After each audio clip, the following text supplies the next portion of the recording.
Oh, no, that's just, this, I'm left to him, it's my daughter left handed, so it's not the work for me, it's not the thing. The lectionary that I follow for our Sunday preaching times also includes daily readings. And one of the things I've noticed is that beginning yesterday, Katie read one of them in worship yesterday, and going through this week, we're reading the servant songs in the book of Isaiah, songs that Isaiah wrote about a servant who would do God's bidding and bring justice to the earth. And Christians have seen that suffering servant as Jesus. So here's the one for today from Isaiah 42. Here is my servant, whom I uphold, my chosen, in whom my soul delights. I have put my spirit upon him. He will bring forth justice to the nations. He will not cry or lift up his voice or make it heard in the street. A bruised reed he will not break, and a dimly burning wick he will not quench. He will faithfully bring forth justice. He will not grow faint or be crushed until he has established justice in the earth, and the coastlands wait for his teaching. As an adult, I've done very little hunting and fishing, other than for golf balls in the woods or on the edge of creeks and lakes. When I was a boy, though, my Uncle Pete would take me fishing for trout in cold mountain streams, or hunting for rabbit and deer in dense forest and rolling pastures just west of here. The first time I went deer hunting with him, we got up very early on a chilly morning, met two of his buddies, four of us crammed into the seat of a pickup truck that was designed to seat three at most, went to a tract of land owned by another friend of Pete's, and hiked to deer stands near the edge of the woods.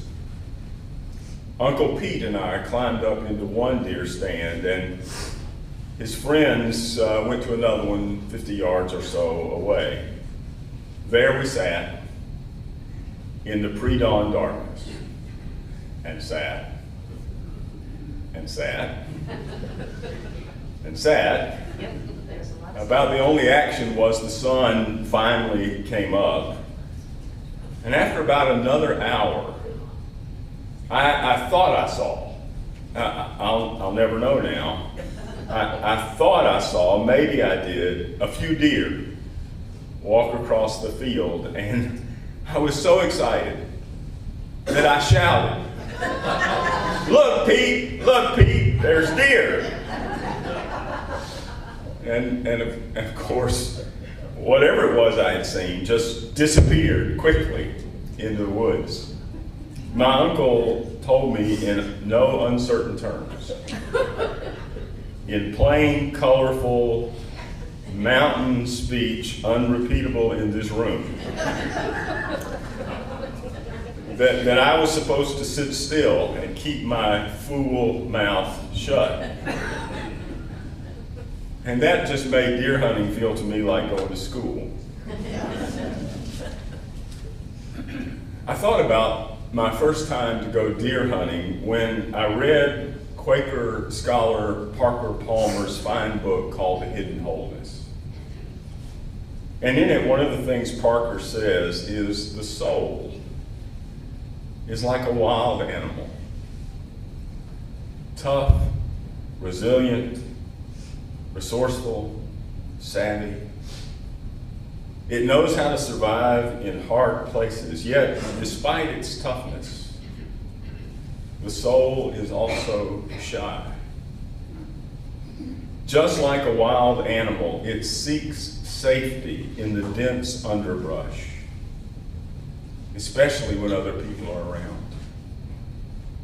If we want to see a wild animal, we know the last thing we should do is go crashing through the woods and yelling for it to come out.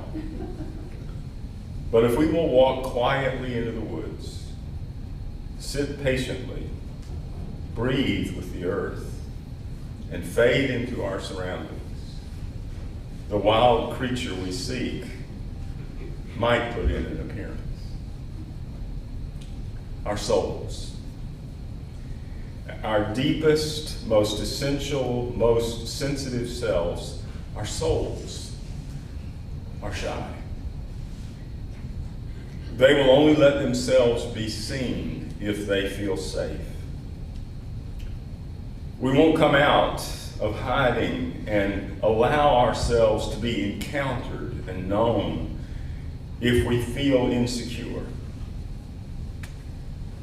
We'll run away if we feel pressured.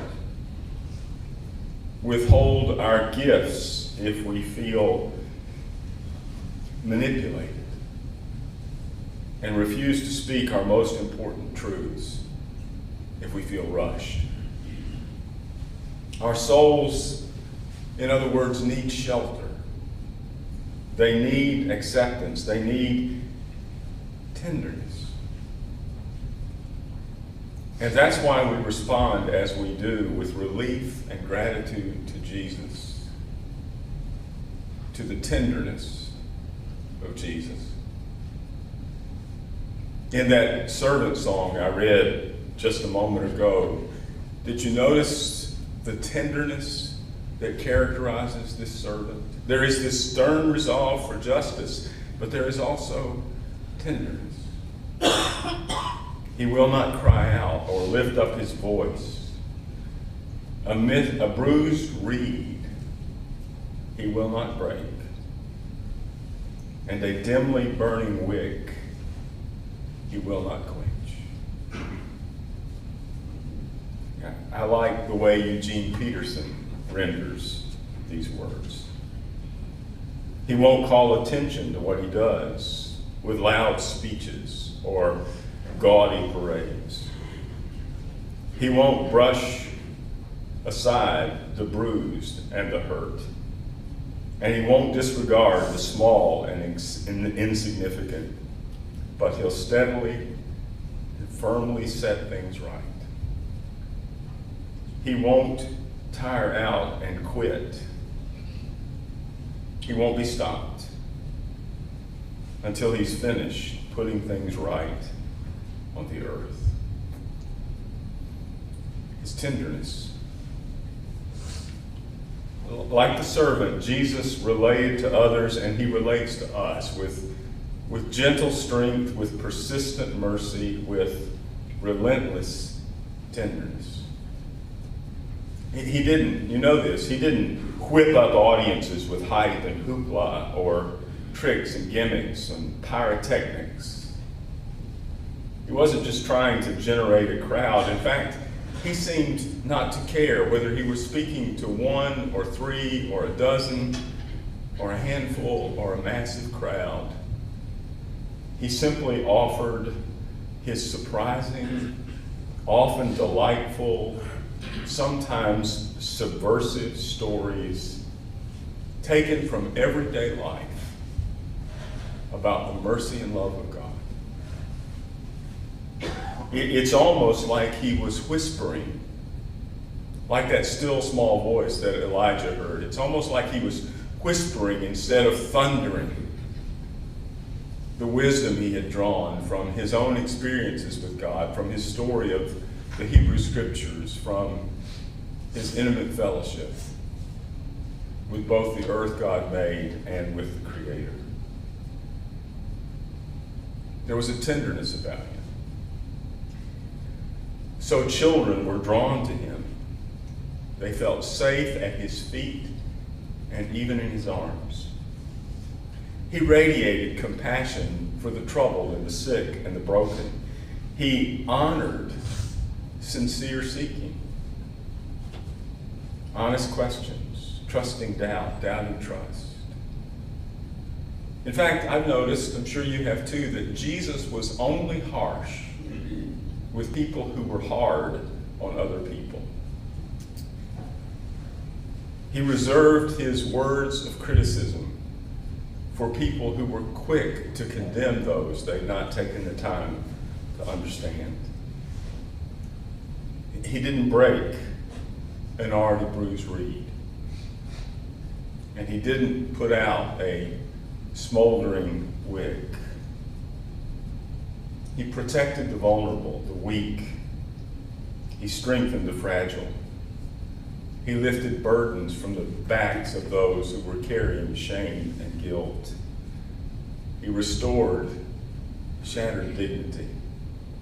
He gave rest to the weary. Do you experience the tenderness of Jesus? I mean, deep down inside where your soul is, where your essential self feels like it has to hide, but doesn't want to hide, but needs to hide, wishes it couldn't hide. Deep down inside that place where your soul is, where it makes its home. Do you feel Jesus' gentle understanding? His warm embrace, his healing touch, his passionate love? Brennan Manning said this: the relentless tenderness of Jesus challenges us to give up our fake faces, our petty conceits, our irritating vanities, our preposterous pretending, and become card-carrying members of the messy human community. Because I know something, he said, about the relentless tenderness of Jesus. He knew it, by the way, from a lifelong struggle with alcoholism. Because I know something about the relentless tenderness of Jesus, I beg you, urge you, to come out of hiding and to tell him the truth. All the truth about yourself. Pray it, scream it, cry it, moan over it, sing it, shout it, or dance it, but tell the truth. Trust Jesus with it. As most of you know, in the year and a half or so before my first opportunity, really a privilege, to serve as your interim pastor, that was in the fall of 2015, I had been diagnosed with multiple myeloma and had been, just prior to my coming to you all, through a year and a half of intense treatment.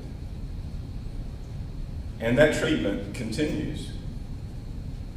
I take a chemotherapy drug every day, have an infusion once a month, and there's this cumulative, corrosive effect on my body from the cancer and from the treatment. And the good news is I'm here, and I mean here in Huntington, but I'm here on the earth. I wasn't supposed to be.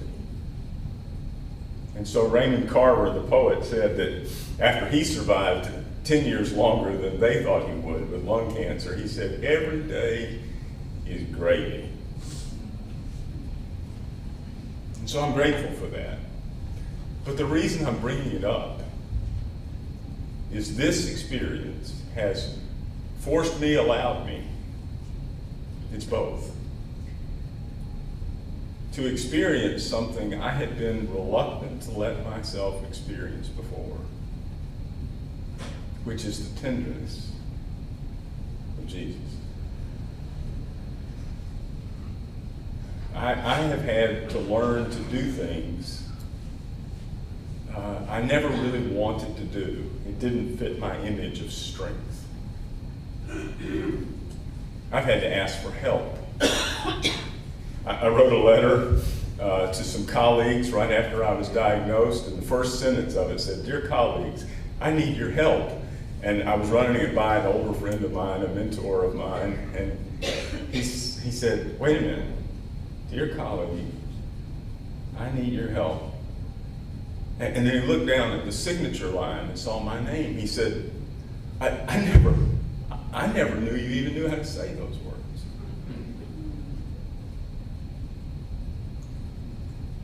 I've had to learn to say no to things I'd much rather say yes to. I'm still learning, because I'm a slow learner about these things. I'm still learning about the connection between the limits I set and the energy I have.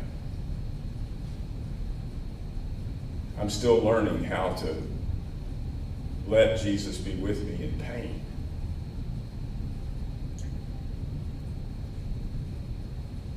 I don't know what it takes for some people, but for me, and I don't think it has to be this way, it took a kind of shattering crisis for me to experience the tenderness of Jesus. Something that I had experienced as a child, but left behind.